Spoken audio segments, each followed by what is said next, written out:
السلام علیکم ورحمۃ اللہ وبرکاتہ۔ آج کل مسجدوں میں کرسیوں پر بیٹھ کر نماز پڑھنے کا ایک فیشن ہو گیا ہے۔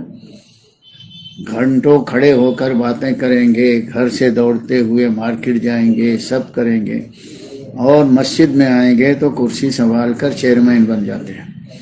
اس کی اسلام اجازت نہیں دیتا ہے۔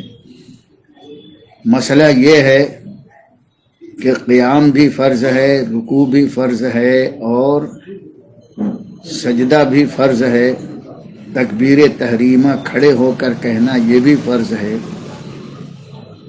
کرسی پر وہی شخص نماز پڑھ سکتا ہے بیٹھ کر پوری نماز، کہ جس کے اندر کھڑے ہونے کی سیکنڈ 2 سیکنڈ، منٹ 2 منٹ کی بھی طاقت اور قدرت نہیں ہے۔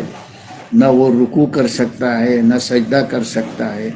اگر ایسا مجبور ہے تو اس کے لیے حکم ہے کہ کرسی پر بیٹھ کر کے وہ نماز پڑھ سکتا ہے، لیکن اگر اس میں کھڑے ہونے کی ذرا بھی قدرت ہے تو حکم یہ ہے کہ کھڑے ہو کر کے وہ اللہ اکبر تکبیر تحریمہ کہہ کے نیت کر کے، اور جتنی دیر کھڑا ہو سکتا ہے وہ کھڑا رہے، اور پھر کرسی پر بیٹھ جائے، رکوع کرے، پھر سجدہ کرے، اپنی نماز پوری کرے۔ اور اگر کھڑے رہنے کی پوری طاقت ہے تو اس کو کرسی پر بیٹھ کر نماز پڑھنا جائز نہیں ہے، اور جتنی نمازیں پڑھی ہیں وہ سب بیکار ہو گئیں۔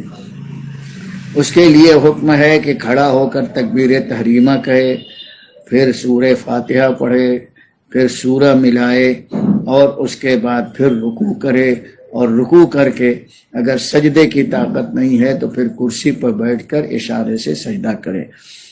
اور سجدہ کرنے کے لیے یہ بھی ہے کہ لوگ ٹیبل بنوا لیتے ہیں، جیسے اسکول میں بچے بیٹھتے ہیں، اور اس ٹیبل کے اوپر سجدہ کرتے ہیں، یہ بھی جائز نہیں ہے۔ اگر سجدہ کرنا ہی ہے تو اپنے ران پر دونوں ہاتھ رکھ کر کے اور 2 مرتبہ سجدے کے لیے اشارہ کرے، اس کا سجدہ ادا ہو جائے گا۔ کچھ لوگ یہ بھی کرتے ہیں کہ اپنے ران پر ہاتھ نہیں رکھتے، بلکہ اپنی کلائی ران پر رکھتے ہیں اور دونوں ہاتھ کو زمین کی طرف بچھا کر کے اور سجدہ کرتے ہیں۔ یہ بھی طریقہ صحیح نہیں ہے۔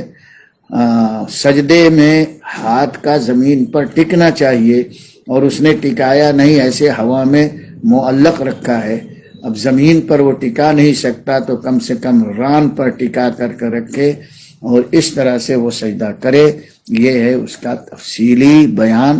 اس پر تمام کرسی پر نماز پڑھنے والے لوگوں کو عمل کرنا چاہیے اور اپنی نمازوں کو برباد نہیں کرنا چاہیے۔ جزاک اللہ خیر۔ الحمدللہ، بہت تفصیلی جواب حضرت نے ارشاد فرما دیا۔